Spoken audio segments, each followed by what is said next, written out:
This episode of Back to the Roots podcast is brought to you by Byron Seeds. The folks at Byron Seeds believe organic requires a different perspective, plan, and approach. Organic isn't simply a different type of product or even a different way of farming. It's a different way of thinking, planning, commitment. It's a different philosophy on how to feed the world. Many won't understand, but the people at Byron Seeds do. We're owned by organic dairy farmers. We not only have the product, but we plan, manage, and execute organic. We speak your language, we share your struggles, and we laud your successes. Organic isn't a way of doing business, it's a community. We learn from each other. We're in this together. We'd be glad to talk cropping plans, management systems, the road to profitability. We understand what you're trying to do. We're farmers just like you. Visit us at byronseeds.net or give us a call at 800-801-3596. And thanks to Byron Seeds.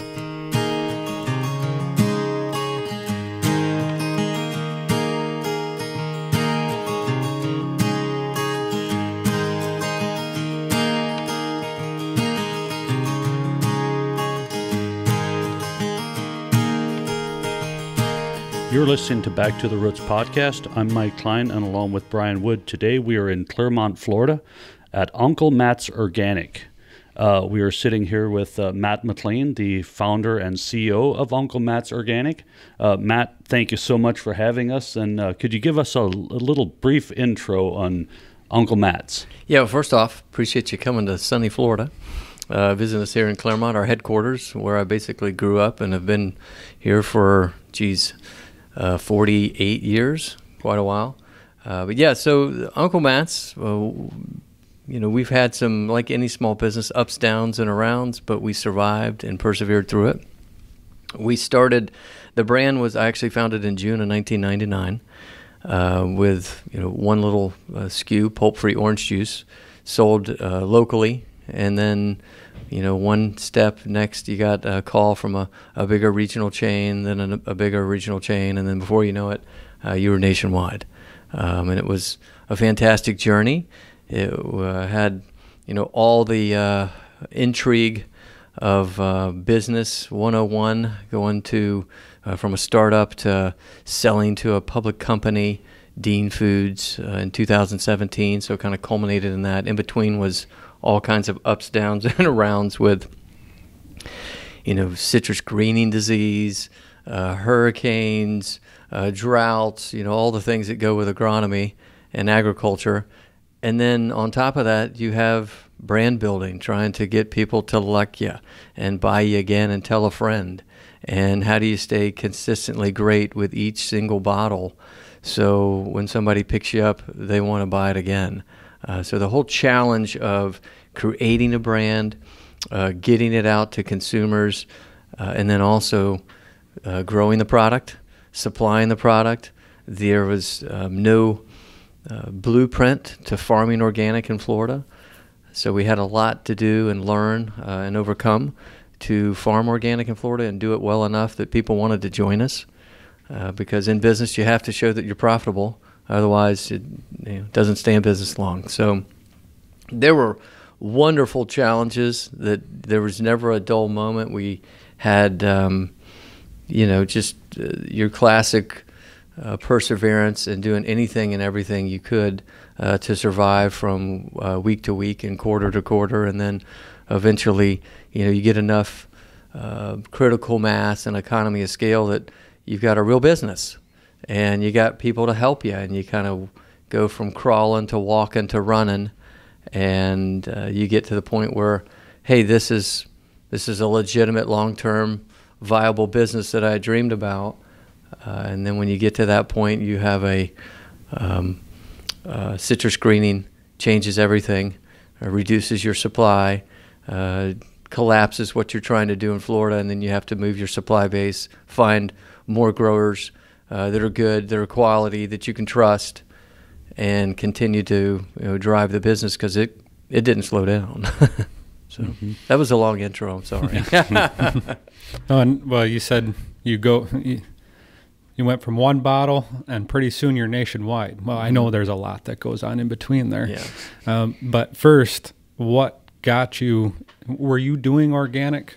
Were your orchards organic, and you built off of that? And what drove you to start your own brand? Yeah, that's great. So I grew up in the citrus business. My father, grandfather, and great-grandfather were all citrus growers. My great-grandfather, he did cattle, he did turpentine, vegetables, and citrus. And the citrus part was what my grandfather took a love for, and then he passed it down to my dad, who passed it to myself. So as a citrus, early on, working in the groves, helping my dad's groves and my granddad's groves. I did about just everything you could imagine in a grove, from on the work side, from planting a tree to driving the tractor to pruning them to you name it. I did a lot in the hot Florida sun, but it was great. Learned perseverance again, learned the value of hard work, learned teamwork, how to work with a group and lead a group at a young age, and then also really give you that. The want to go to college and get out of it, right? Like, okay, this isn't quite what I pictured for the rest of my life. While it's wonderful at this age, I know there's something better. So you're kind of driven for education, driven to try and get to the next level. So you're not every day out there with in the hot sun with a hoe in hand trying to pull weeds and things like that. So it gave me lots of motivation to go off to college, and when I went to college, I actually didn't study agriculture. I said, hey, I'm gonna be on the other side. I'm gonna be the business guy. I learned a lot of good lessons there, but I'd like to be the business part. And so I studied business, got a minor in economics with a focus in finance. And when I got out of college, there was an opportunity. I had several sales positions that I applied for. I laughed because there was one job that I really wanted, and it was selling business forms for some reason, but it was up in Jacksonville. And I took a personality test. That's what they, hey, you got to take this personality test. Okay, that's fine. Never taken one of those before. And I remember some of the questions were just really goofy. Would you ever see yourself raising domestic turkeys? Like, I guess, sure, maybe. Didn't know where some of these questions were going, but when I got to the follow-up interview, and I sat down with a guy across the desk. He said, "Hey, look, we really like you as a person, and but this personality test didn't come out well. It doesn't show you're really a self-starter. You're not going to be motivated enough to be a salesperson. You probably should choose a different career path." I thought, wow, that's just all over the domestic turkey question. Maybe I should have said no, because I kind of like turkeys. I thought maybe I could raise them in my backyard. But so that one, that stuck with me for a long time when I started my own business and had that opportunity after I obviously didn't get that job, and God works in mysterious ways, and I had then an opportunity to start an import-export business with a grower, a German grower who owned groves here in Florida, and my father was a consultant on his groves. And he said, hey, I want to try and get my fresh fruit and eventually the juice and sell it to some of my friends and bottlers over in Germany. I said, well, that sounds fantastic. I'll get to travel over there with you.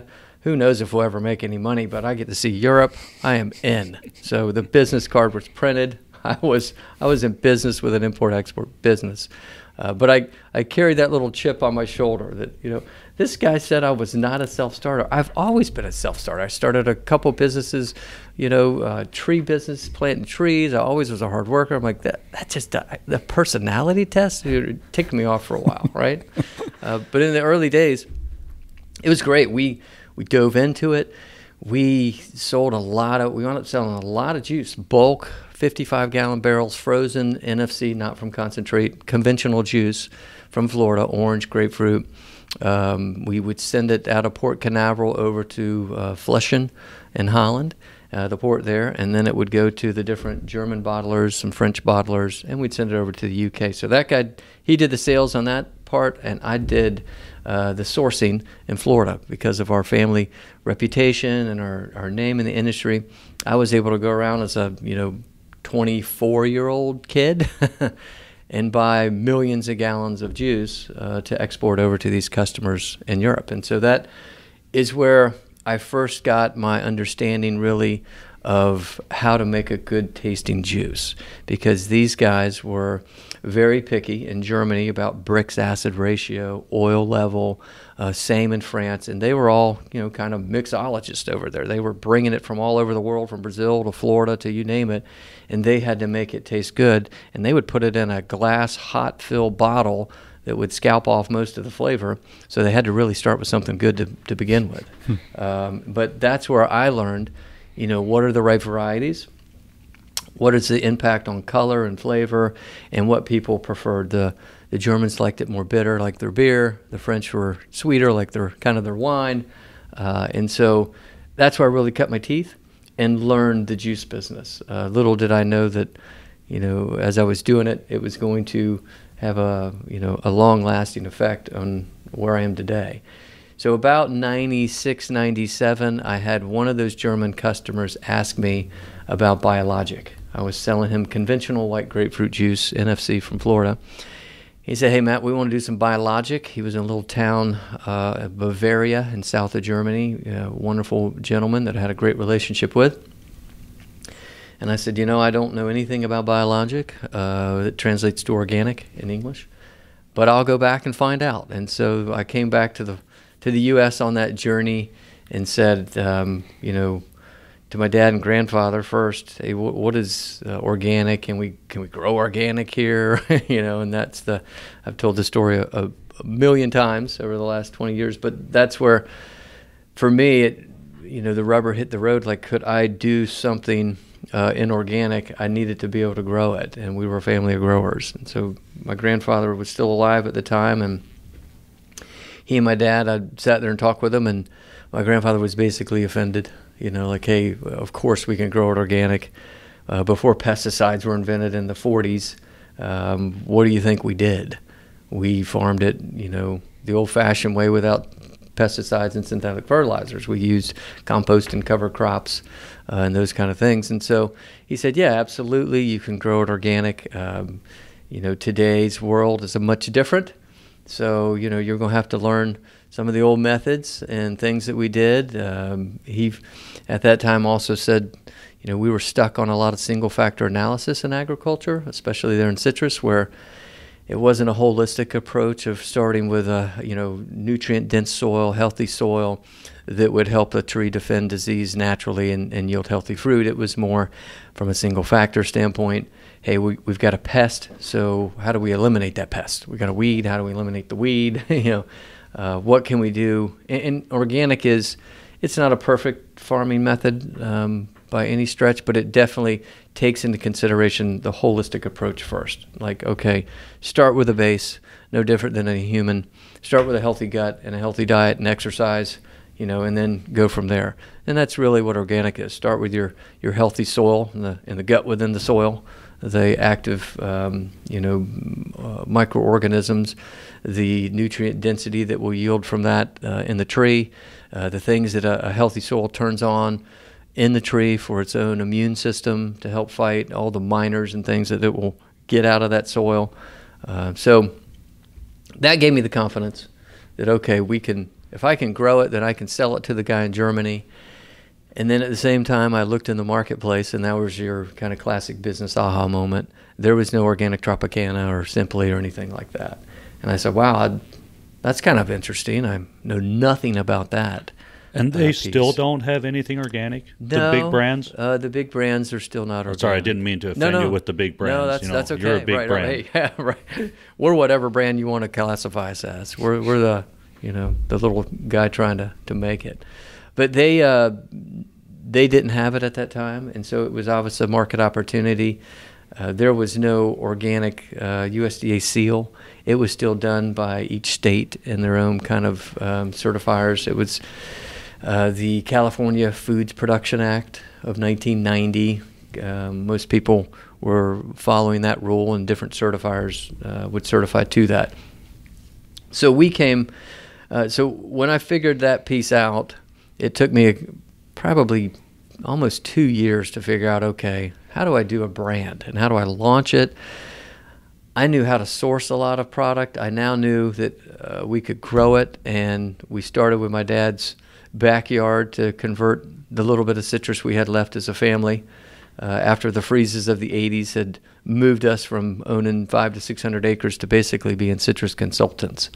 And Dad can tell you that whole story of his life and perseverance and how it changed his outcome and outlook for sure. But from there, it was a super fun journey. The very beginning of being an entrepreneur, visions of grandeur. We're taking over the universe. Here I come out of the gate, right? Look out, world! I'm on the move. Look out, world! They had no idea what was coming, man. So I had to come up with a name. That was a fun journey. I had all kinds of super generic names like Healthy Farms and stuff like that. No offense to people with a generic name out there, but I wasn't the creative one from that standpoint. My sister-in-law actually came up with a name. She had it come to her in a dream. She literally felt God told her this was the path, and to call it Uncle Matt's. Like, whoo, all right, that's a lot different than what I came up with. I didn't have that vision. I didn't want to be the face of the brand. That wasn't, I didn't intend for that, didn't need that. But it actually, when I stopped and thought about it, it made the most sense. At that time, I had one niece and one nephew, and I loved them dearly, and I cared about them, and I cared about the next generation. And when you look at organic farming, it is a better way to farm. There's less pesticides put out on the environment, and it produces a healthier piece of fruit. And I thought, yeah, you know what? As their Uncle Matt's makes sense, because I am, doing this for that next generation. And today our little tagline is, we're growing a healthy generation. So we got the name. I had to then come up with, the look and the feel and the carton and the co-packer. And the funny thing was the co-packer I found was right down the road. And in those 2 years of me trying to figure out how to get it done, the competition showed up, and they knew how to do it faster and quicker, right? Horizon launched their organic milk. Pavich was a grower at the time, primarily in organic grapes, and they got into the orange juice business. So I had two competitors in front of me. And I went over to that co-packer, and we all co-packed at that same place. He was certified organic, and he was a friend of the family. And he looked at me, and he just said, listen, I'm going to give you some advice here. This is a really bad idea, and you're going to lose a lot of money, and you don't want to do this. This is a really hard business. This is something you don't know what you're doing. And at the time, he gave me excellent advice. As a friend of him, that was spot on advice. He had absolutely identified I knew nothing about what I was about to get into. But what he didn't realize was the amount of fight I had in me. That chip on the shoulder was still sitting there. That chip on the shoulder, that guy showed up right at that moment like, oh yeah, this kind of sounds like that same guy in that personality test. So, I wasn't married at the time. I joke I was young and dumb. Now I'm just not young anymore. So it was the perfect time to go out on a limb and take that risk in my life. I still had my export business that was thriving and doing enough at that time to pay the bills so I could support the launch of this Uncle Matt's hobby at the time. And he was right. It was a bad idea in the beginning. We didn't have enough sales to go through each minimum run, and it's a perishable product. I mean, if there's any advice I could give people out there, the entrepreneurs, don't start with a perishable product that's hard to distribute, and it's heavy and it's expensive. Get something that has a much longer shelf life that can sit on a shelf for a year or more. What is the shelf life of juice? So we do flash pasteurization. So if you fresh squeeze it, you're going to get 7 days if you don't do anything to it. Mm-hmm. We have 70 days. 70 days. Yeah, we do a high temperature short time, and we chill it right back down so it doesn't take any of the nutrients. But what it does do is eliminate any harmful pathogens or bacteria. Mm-hmm. So yes, at that point, he gave me good advice because I had some minimum runs, like every co-packer has, And if you don't have enough customers, then you eat those product that goes out of date. And in the beginning, it was a little tough. And I did, have some second thoughts about, okay, yeah, all right, am I going to get enough customers here? But I worked really hard, and we quickly just got one customer after the next. Started with Gooding Supermarket here locally. That was a fun journey.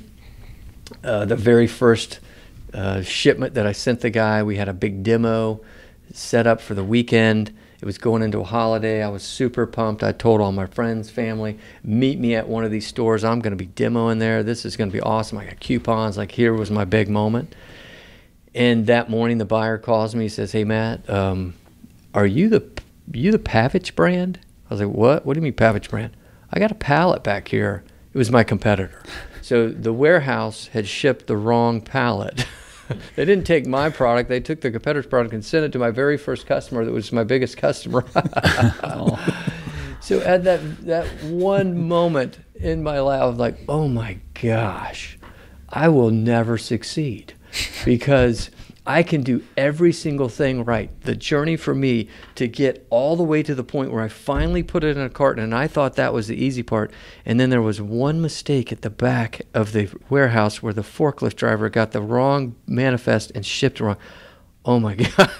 That was like the last thing I would ever have imagined after they get to the final peak of the mountain, and then all of a sudden you slip on a banana peel and fall all the way back down. That's what it kind of felt like. But that's all right. We quickly shifted, sent another pallet over. My pallet had gone to Texas, and anyway, we got the product back, and that customer wound up being a good customer, and we laughed about it for a while. And we got more business and created bigger scale.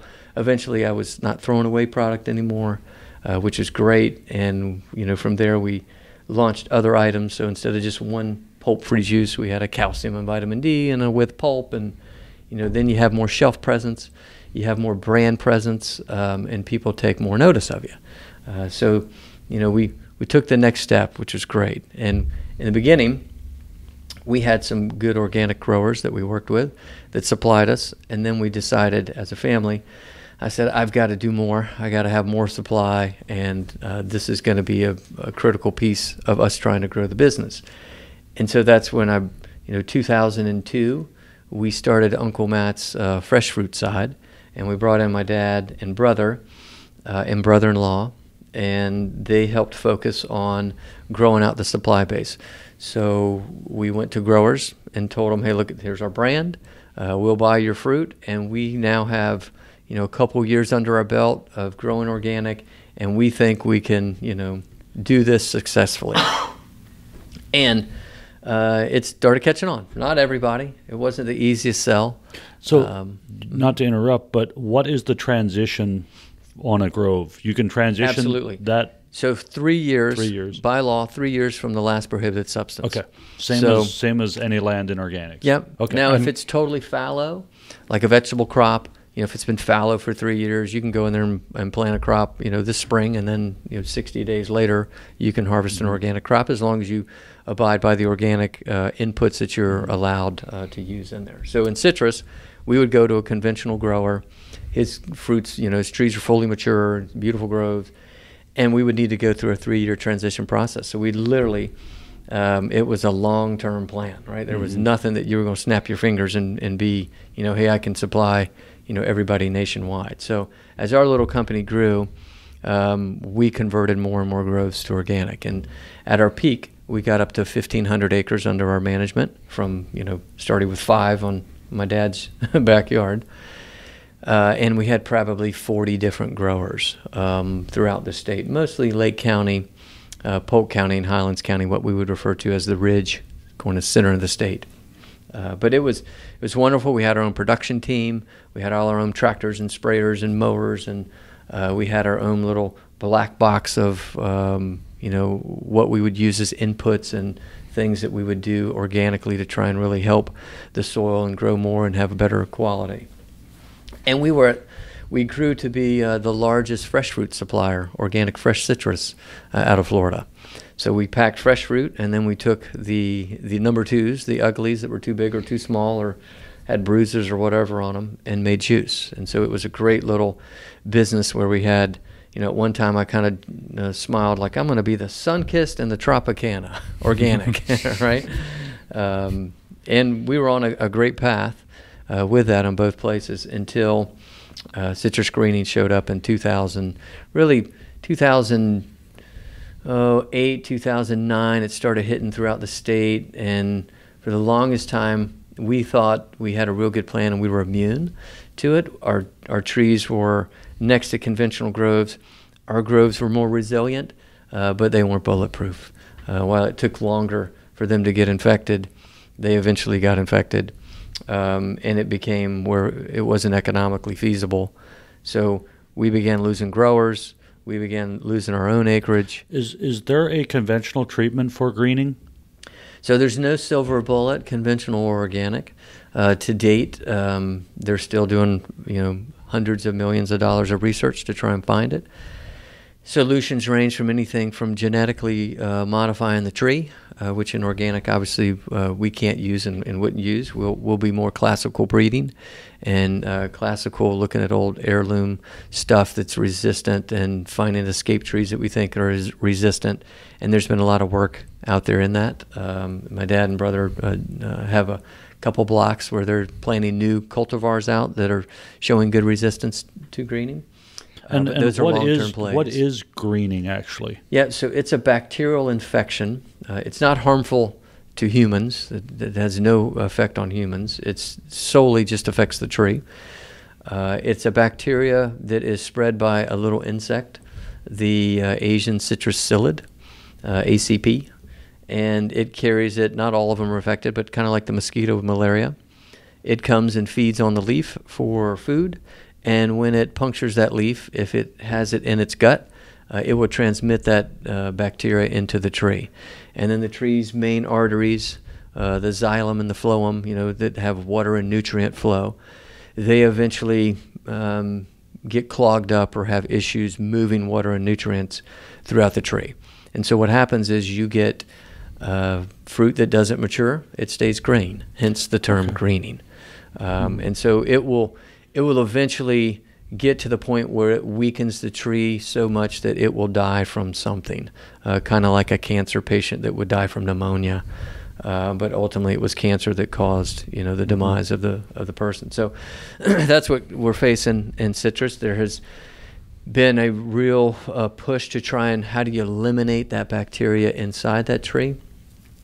And when it gets in the phloem, it's a really tough part to get into a tree through foliarly or through the soil, but there's been some limited success, but those are things that we continue to work on. And can you deter the psyllid from feeding? Why is that psyllid coming to the tree?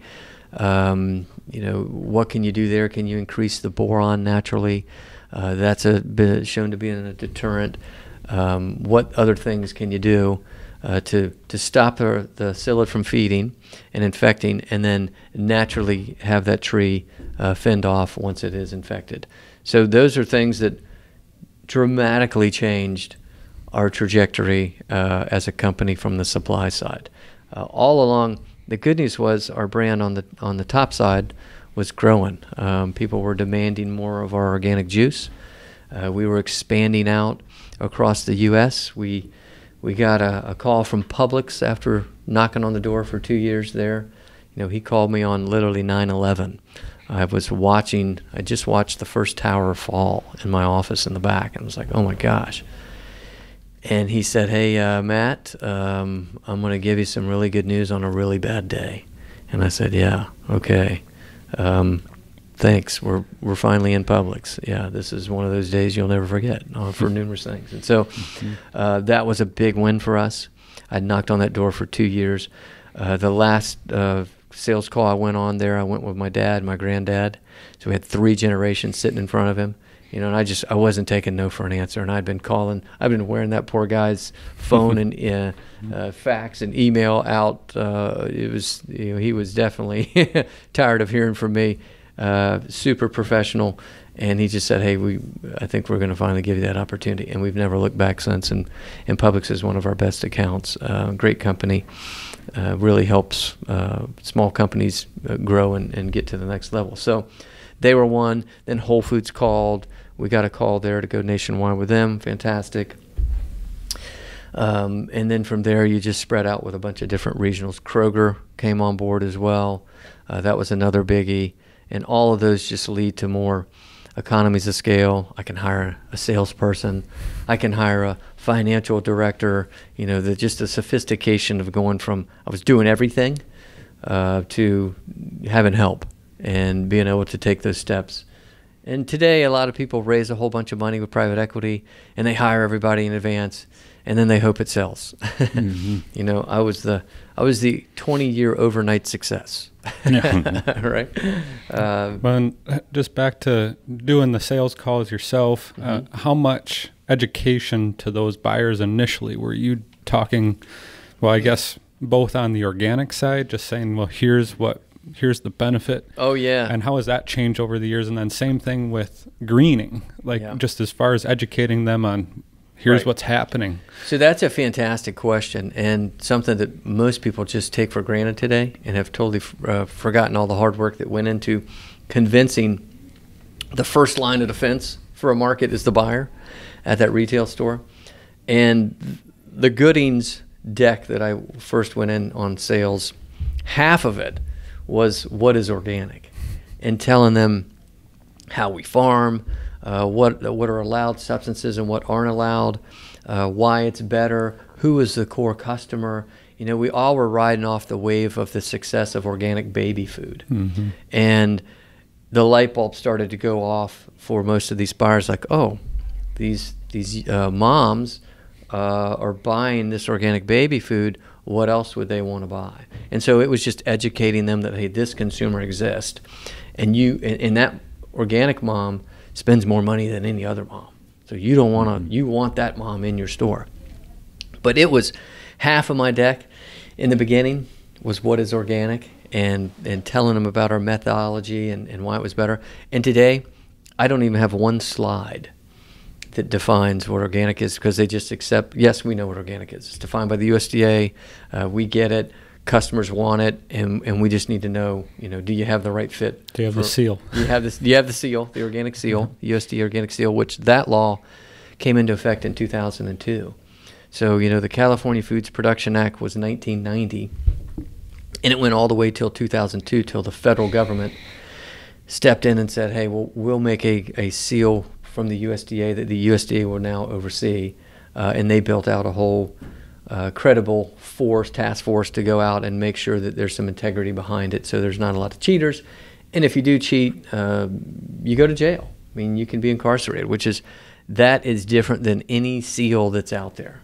They're not going, if you lie about your Good Housekeeping Award and that seal, they're not coming, Martha Stewart's not coming to get you and take you to jail, right?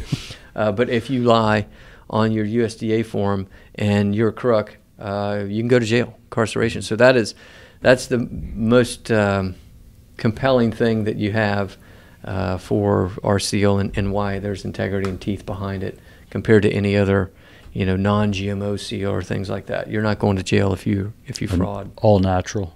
All natural. Which means absolutely nothing. Right. Yeah. So exactly. So there was a lot of legwork by a lot of people. I mean, people refer to me now as a pioneer, and I kind of chuckle. I'm like, oh no, there was a wave way before me that did a lot of heavy lift. And Marty Mesh is one that comes to mind. He was the founder of Florida Organic Growers and Quality Certification Systems.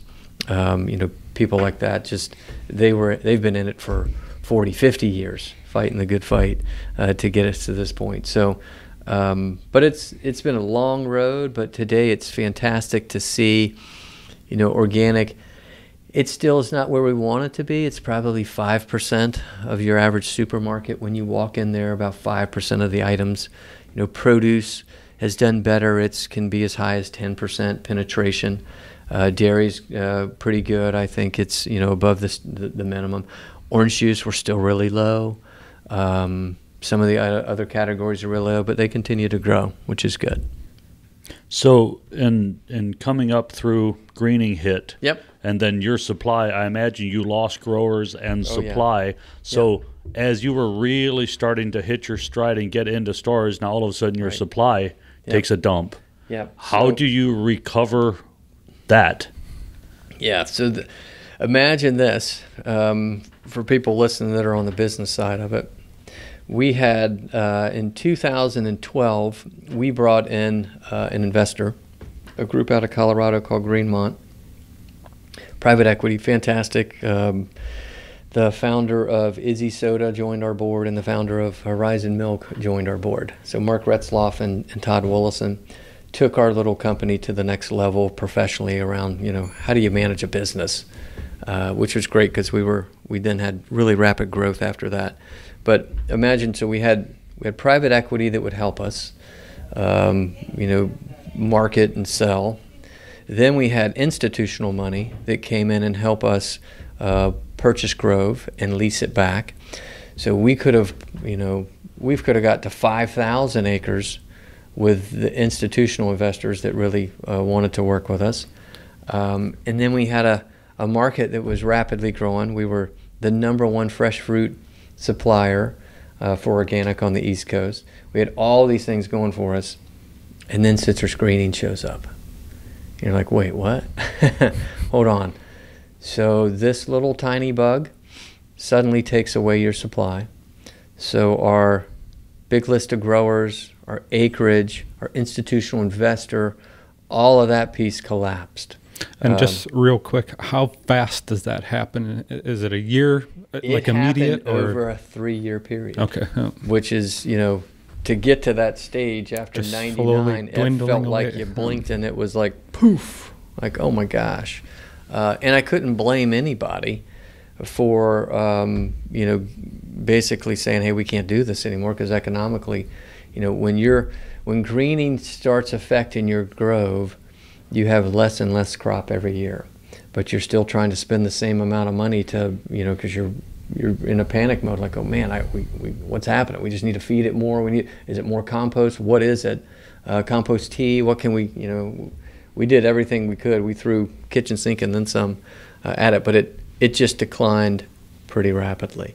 And so up to that stage, we had always dabbled in Texas, California, and Mexico. We had backup supply, right? Because in Florida, my father and grandfather had lived through the freezes of the 80s, where literally one cold night killed everything we owned. One cold night. My dad will tell you that story later. So it was always make sure you have supply and backups, because Florida, you have freeze risk, you have hurricane risk, and it's just agriculture. So I was lucky enough that I had built great relationships with people that always wanted to sell me stuff, and I didn't tell them no. I just said, hey, let's keep talking. I knew with agriculture the odds were eventually we may need each other. So I had began when we started seeing the industry declining, and we saw conventional all around us start going down. And then when organic started to go down, I said, if we can't lick this thing, game theory it out, what are we doing? We're not going to end the business. Let's go find other good growers, the people that have been calling me. So we went to Texas and found some good growers there. We went to California and found some growers. And then we went to both coasts of Mexico and found some growers there that we trusted and we liked. And the quality was still really good. It's hard for me to say that as a Florida citrus grower and in the beginning, and I was, to that point up until 2015, we were 100% Florida orange juice. I was the guy that flew that flag proudly, and that was really hard. Simultaneously facing, that was probably the hardest year of my life. We had to change our label. We had growers that were leaving us. We had, doom and gloom scenarios like, oh my gosh, you may not solve this thing. What does that look like? We had to start laying a lot of people off on our ag team. We no longer were going to be taking care of 1,500 acres, so we didn't need a team of 20 and, 2 different barns and all the tractors and more. So we had to slowly unravel all of that. And those are people that, had been through a lot with us. And the industry was going through the same thing. So every meeting you go to, every trade show you go to, I mean, it was like we were all dying from cancer. Just it was doom and gloom, a lot of tough stuff. We would go to our annual review meetings with some of our key retailers, and after a while they'd say, "Hey, I know what's happening in greening, and it's very depressing, and we hope you guys can solve it and find a solution, but we got to keep selling orange juice. So what are you doing? We know Florida's got a tough road ahead of it." So we pivoted. What we have left in Florida today is all research, less than 100 acres, and it's research farms. It's new varieties. Sugar Bell seems to be resistant, or at least really tolerant of it. Unfortunately, it's a tangerine or a tangelo. It's not an orange, but it is a beautiful piece of fruit and delicious. And we've got other field trials that are going with different compost tea, compost connections, soil fertility, foliar fertility. You name it, we've tried it. I joke, somebody walks in here with a bug in a jug, we say, sure, let's try it. What do we have to lose? And that's the great thing about having my dad and brother. They have the expertise to truly go out there and run field trials and have a control versus treat it and see after test if we're making progress or not. So we at least have the capability and the patience. I think we'll eventually solve it. It's probably not going to be a silver bullet, but it'll probably be a full system of things, a variety of things that we'll do. But the good news is that the brand didn't die. We recovered fairly quick, and I relied on a whole lot of other people, other growers that I'd made friends with. And, they could have been enemies, right? They could have been, geez, the Texas guy, the California guy, we're competing against them. But we didn't see it that way. We saw it as, one big boat of organic, and we talked openly about things that we were doing and how that could help them hopefully protect against greening. Their climates are different than Florida, so they don't have as much exposure. The subtropical climate here is ground zero for that psyllid and ground zero for the greening being in the plant. The other locations, we believe, whether it's soil or climate, they get really hot and dry. So there's not as much psyllid populations because of the humidity or because of the arid climate and the heat. And then the heat also naturally can kill off bacteria within that tree if it gets over 100 degrees. Like in the deserts of California, Texas, and Mexico, those places can get really hot. So they have been more fortunate where it hasn't affected them as much. They're all in different stages. And we think there'll be pockets where it's protected and it won't get it like it does in Florida. So doing that transition, did you have to get away from the fresh fruit at that point and just move to juice? We did. So that was one other big awakening and big tough moment is our fresh fruit collapsed as well. So we went from, being the largest to, trying to hang on, and eventually we had to fold it up. We just didn't have enough quality, right? The fruit was, when you go to fresh fruit, you want the grade A. You want the stuff that's, looks the best, and you just couldn't grow enough of that to be economically feasible on the fresh fruit side. So we had to close out our relationship with a lot of growers. We had to close out our production side, the big, massive Uncle Matt's ag piece that we had put together. We got out of the fresh fruit piece, and then we had to just focus on supplying juice and helping those suppliers, those growers in the other areas of the country survive and not get greening. So it has quickly changed our business model. And then when it was time for that private equity group, they came in 2012, when it was time for them to, most of those guys are 5 years. And it was time for them, hey, can we find somebody to replace us? It's been a crazy wild ride. And the one good thing, or great thing about them, for anybody out there thinking about bringing in an investor in private equity, they were long-term vision, and they believed in our mission and organic and sustainable. And it wasn't just about a return, which was great. They also were key when we had that problem with greening, and it was like, wow, this is Armageddon. 2015, like, wow, this is tough, right? Tough time. Instead of them trying to work out of the deal, they said, look, we want to work through it with you.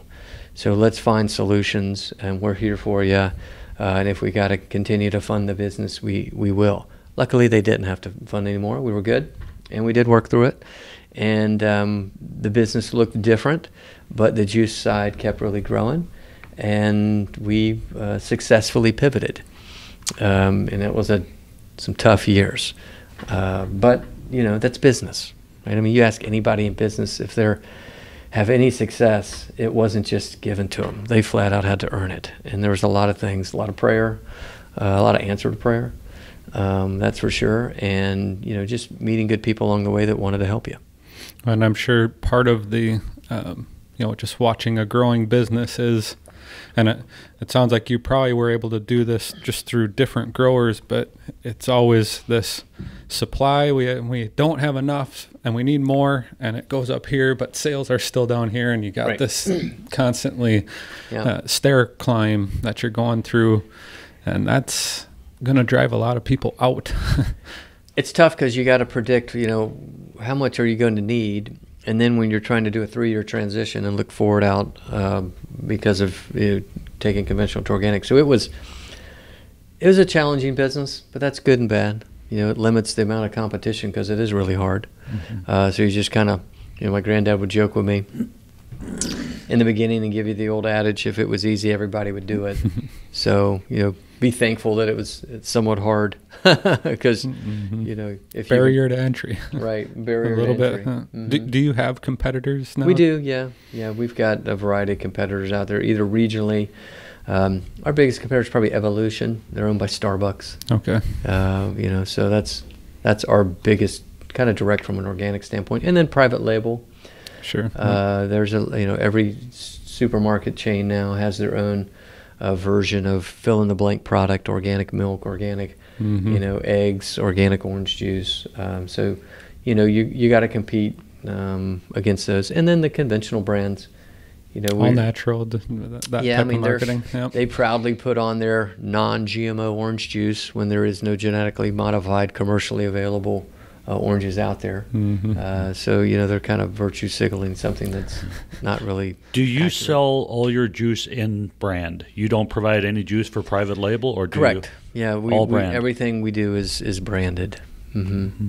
Yeah, we've just not gotten into that sphere of doing private label. We've been asked a lot over the years. We haven't done that. Mm-hmm. Yeah, well, I have my hands full enough with my own brand from that standpoint. Mm-hmm. And but you've really expanded your SKUs or your different products. Mm-hmm. Was that just watching the market and seeing voids in the market where you saw an opportunity to bring organic different juices in? Yeah, always following trends, trying to stay ahead of trends. And then also listening to customers. From the buyer at the retail store to your end user, what do they think they would like as an organic option? And there's been plenty of things that we've launched that have failed. We've had more failures than success by far. And that's part of business too, you get better at picking winners.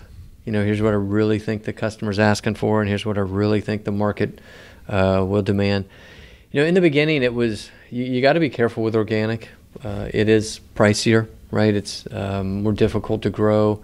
Economies of scale are smaller, so you're set up that out of the gate it's going to cost more. But obviously, I believe it's value created, and there's value in that, and it's worth paying more.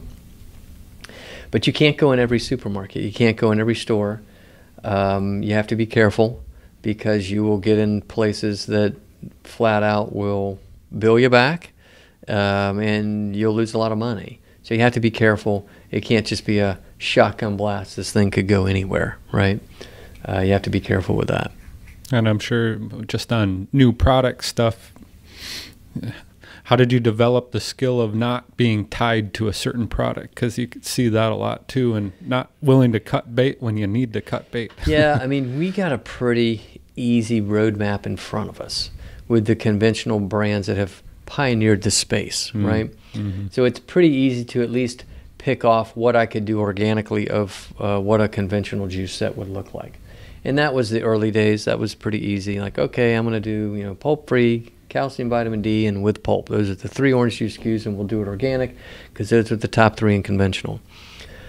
Well, from there, you got to be pretty choosy because it tails off really quick on demand outside of orange juice SKUs. Does grapefruit really sell? Does apple sell?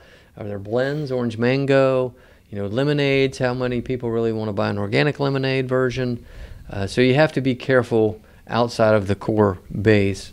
And we've learned some things there. And it changes also with the retailer, and it's not always your own category, right? So there's only so much square footage in every store, and there's only so much refrigerated space in every store. So if kombucha or coffee or tea suddenly becomes really hot, or plant-based milks, and they're all demanding refrigerated space, the store has to get it from somewhere. And so they'll look at all spaces and say which categories are hot and which ones are not. And they'll start taking from the knots. Mm-hmm. And so there was a decade where orange juice had been declining. It was declining every year. It was the demonization of sugar. Orange juice is a sugar bomb. It's like a soda. It's like a donut. And it's simply not true. It's 2 part fructose, 1 part glucose, 1 part sucrose. It's loaded with vitamins and minerals. The antioxidant vitamin C that you definitely need is in there, and it's prevalent and it's available. It has great polyphenols like hesperidin and naringin, things that have a strong activity in the body. Hesperidin blocks the uptake of sugar, so it doesn't act like a sugar bomb. They don't tell you that very often. But those are, orange juice, I say, is the original superfruit. And it's a nutrient-dense beverage. Like everything, consume in moderation. Doesn't mean go drink a whole jug at breakfast. But a good 8-ounce glass, breakfast and lunch or dinner, is definitely something good for you. But back to the stores. So orange juice had been declining for a decade, and so our set kept getting smaller and smaller. So while we initially could launch an organic apple, organic lemonade, an orange mango, an orange tangerine, when that category started declining, even though our organic side was growing, they needed space for other things: cold brew coffee, kombucha, almond milk, you name it. And so the conventional juice set continued to shrink. And items that we had rolled out, our items began to get discontinued. Not enough movement, the set's shrinking, I got to put more cold brew coffee, whatever it was, right?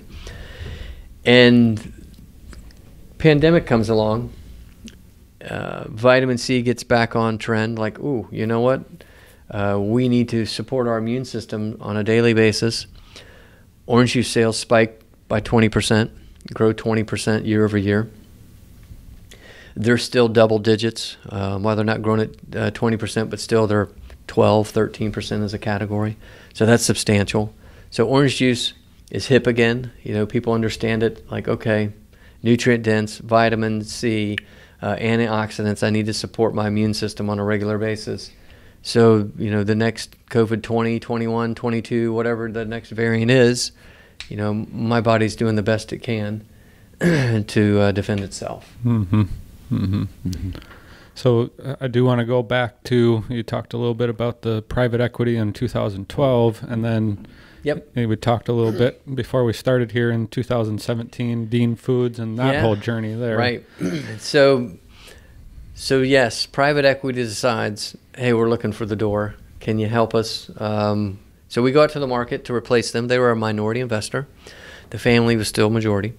And when we got out to the market, it became very apparent that people didn't want to buy just a minority stake. We didn't really have a lot of takers. You had orange juice that was declining.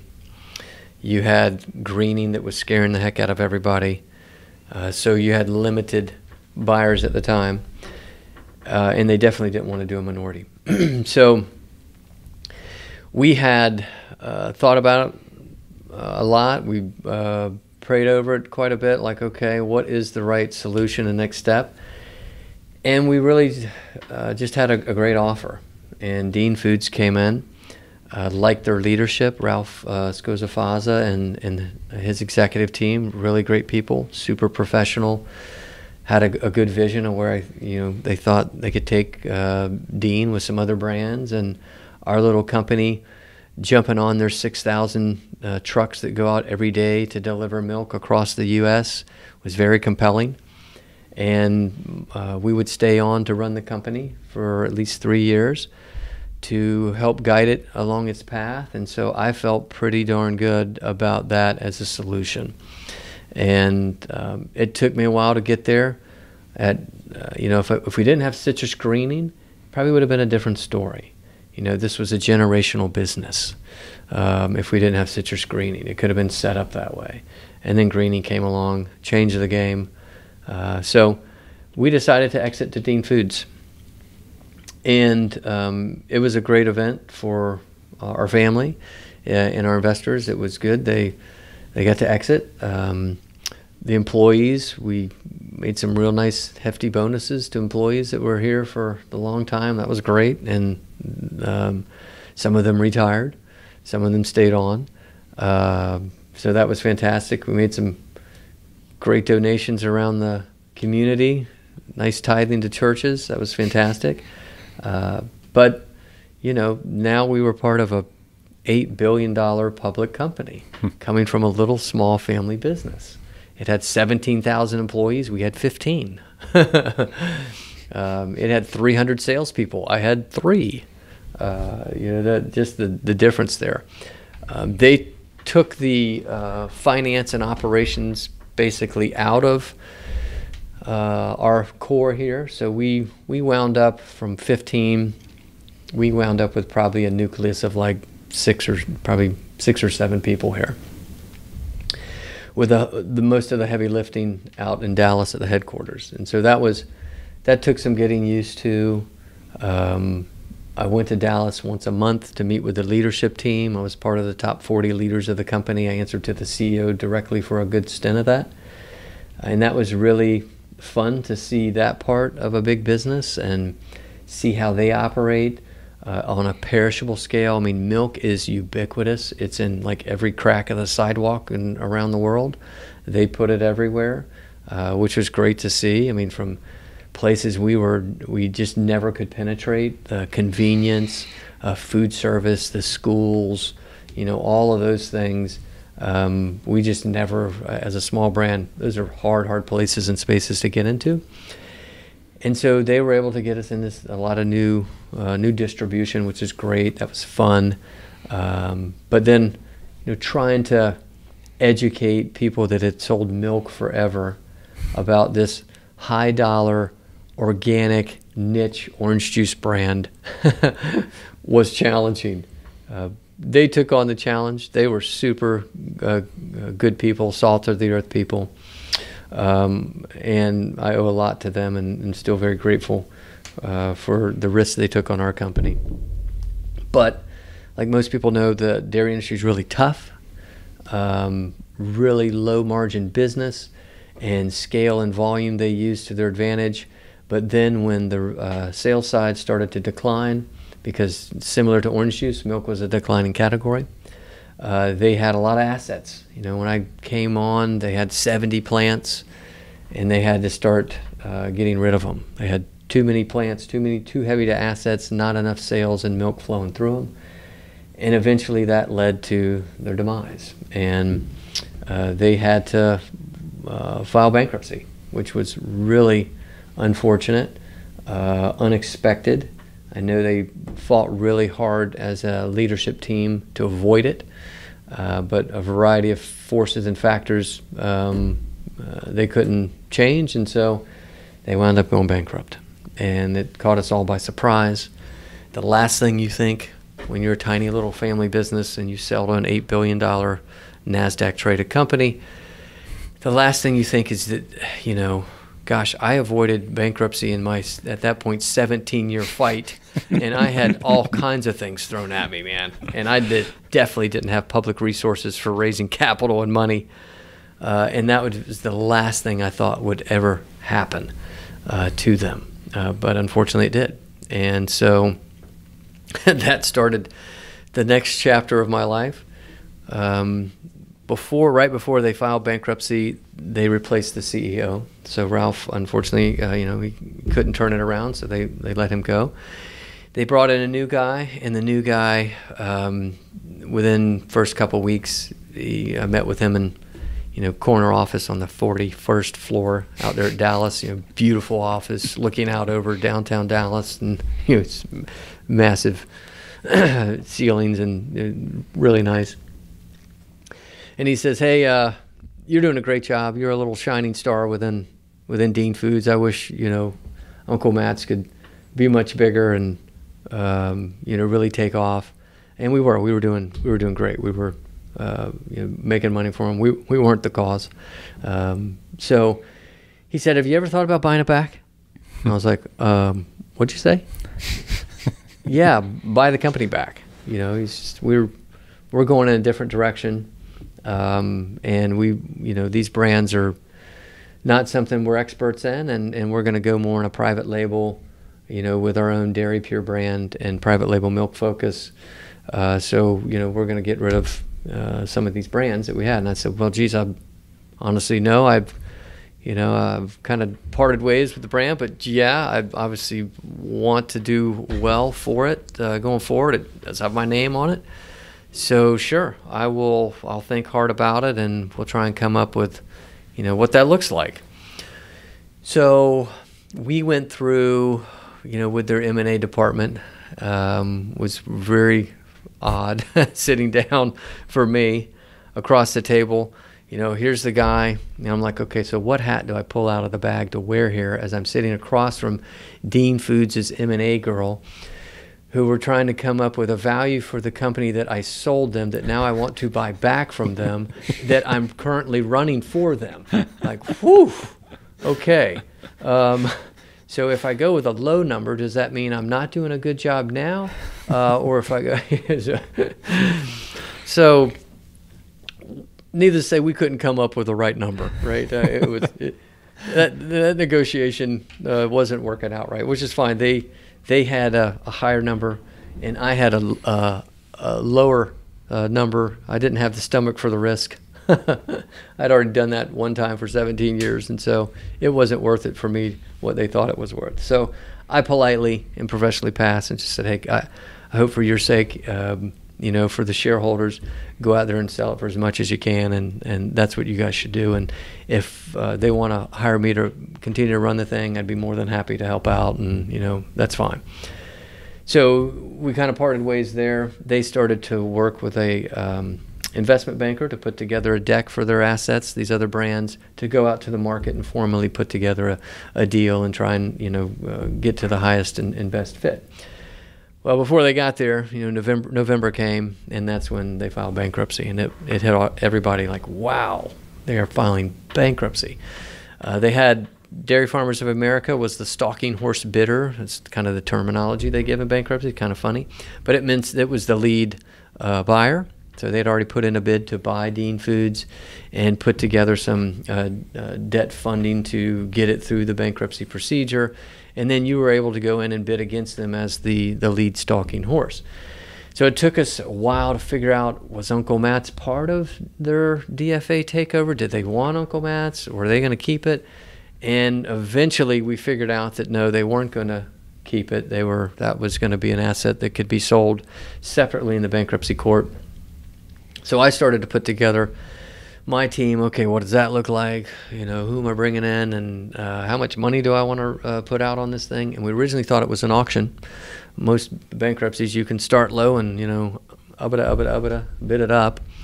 And so we had a number in our mind that I would pay X amount for it, and I'm willing to take that amount of risk.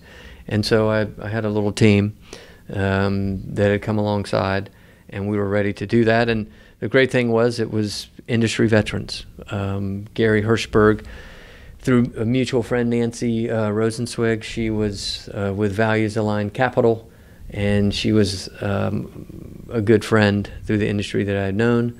And she picked up the phone and called Gary and I knew Gary, so it was a quick, immediate fit. And Gary said, "Hey, I think we want to try and help you on this one." And he had some good friends, which he brought along, which I knew through the industry as well. Other founders of organic brands, Late July, Nicole Dawes and her husband, Andrew Abraham with Orgain, John Foraker with Annie's. They were really good little core nucleus. So we were mission aligned. It was great. We had our kind of number that we felt was good enough that we were all willing to take, and we were going to start low and follow the bid up to our number. But then what happened? The pandemic hit, right? And so, holy cow, do we want to do this? Why? Oh my gosh, this is, since then everybody got a little nervous. Like, whoo, are we still in on this? And then the bankruptcy judge, he said, hey, this is going to be the best and final offer. So we're going to accelerate this bankruptcy process. So it's not going to be, a standard auction. Come with your best and final offer, and high bid wins. Like, ooh, wow. So now you got to sit down and come up with, okay, what do we really want to bid? You don't want to overbid, but you could theoretically lose it over $1,000. And you could theoretically leave millions on the table, right, because you bid too much. Because you bid too much. So I mean, another business conundrum. Like, oh my gosh, where do we want? What's the right number? Like, holy cow, you wrestle with that. It was many of wake up in the middle of the night. Holy cow, what number is this thing? Who's bidding against me? And it's a pandemic. Am I crazy? Why am I even doing this? Are you going to have a country when this thing's over?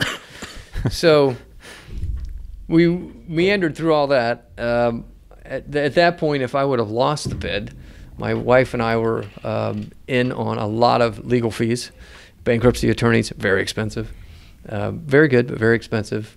We had a deal attorney that was helping me put the deal together to raise the money. We put some of our own money in, but the other group was coming in, Gary and the other investors. So you had to have an attorney to put that whole piece together for your right operating agreement and your terms and conditions, and then negotiating the bankruptcy. I mean, it was a lot of legal fees that we would have been stuck with if we didn't win the bid. So you have all that as you're sitting there trying to come up with what's the right number. Right? So we finally just said, this is it. This is what we raised. Feel comfortable with that. We bid on it. The process was literally around midnight they would start opening up the auction, and they would start going through the assets. So we could have stayed up and kind of stayed on the conference line and listened asset by asset as they auctioned off. And, here's the opening, here's the best, highest bid, this is the winner. And I told my wife's like, you going to stay up? I'm like, no. Like, I'm prayed about this, man. If it works out, it's God's plan. If not, I'm going to do something else. And I'll be fine with it. Next chapter in life. So 4 o'clock in the morning, I get a nudge. It's the wife, waking me up. Honey. It's like, huh? What? You got the company back. I'm like, what? You won the bid. You got the company back. It's like, oh my gosh. What? We did? Really? Holy cow. Turn on the lights. Woohoo. We got up and ran around the house, high-fived, hugged, kissed, cried, laughed, all the emotions you could have. Like, wow, we're going to really do this again. Holy smokes. All right, here we go. So yeah, and that was that. So here we are, Uncle Matt's 2.0. And then from there, you got about 30 days to get your ducks in a row from when you win the bid to when you actually close. So I think it was, early April, and then we closed April 30th. So it was back to us, and then you have to change all your, vendor numbers. You got a new company. I mean, the headache of that. We didn't get paid for 3 to 4 months for most people because we weren't set up quite quick enough. I mean, it's just the things they don't tell you. But luckily, we had enough cash that we raised. And we didn't run out, and it was a good win for everybody. And now it's off to the races, and we got the company back, and we're nimble, able to launch new items quicker because you don't have to go through 6,000 trucks and 60 different juice or dairy plants. So there's less things to check the box on. So right out of the gate, we launched an immune product. We combined orange juice with elderberry. and boosted the vitamin C and the zinc and the D, and called it Ultimate Immune. It's a beautiful purple color with a great little kind of orange grape taste, and it helps support your immune system. And it's a wonderful new product that we launched in 4 months from start to finish, and wound up winning a Nexty Award for Best New Organic Beverage. So that's kind of been awesome. Yeah. Congratulations. Yeah, so that's the kind of fun part when you get it back. And we rehired some of the old staff, which has been fun. I got my old sales director back who was with me for the biggest ride of it. So he came back before we even closed the company out of bankruptcy. So he hit the ground running, which was great. And, since then we've launched some new items, discontinued some old items that didn't work. We're in the middle of a brand refresh, and back to having a lot of fun and growing a business. And orange juice is still growing. It's hip, it's hot, and organic is right there on trend. So we think we're in a good spot. Now if we can just solve citrus greening, we'll come back full circle. To where the original vision was long term. And ultimately, that's the last kind of piece of the puzzle for me, is to bring it back all to Florida. We'll see what that timeline is, but that's what's out on the agenda. And just so we're kind of up to today, and how much in sales does Uncle Matt's do in a year annually? Well, so we don't disclose that. Okay. However, I will say you don't have to disclose anymore, right? Because you're no longer publicly right. traded. I'm not publicly traded. However, I will say this: we will have. We just had our best quarter ever at Uncle Matt's in the history of our company, and we will, grow double digits again year over year, and so I think it matters. We're still a tiny company to compare to your Tropicanas and Simplies of the world. But it's a nice, substantial size company now for where we want to go, and so excited about that. And just some of the stuff on the horizon, anything like where you headed, new products, outside of greening and that work? Yeah, so one of our goals, besides making orange juice hip again, is really just to continue along what we believe the customer is demanding, which is more realm around functional beverages. Things that what can you do to make orange juice plus. So the orange elderberry with boosted C, Z, and D, zinc and D is one example.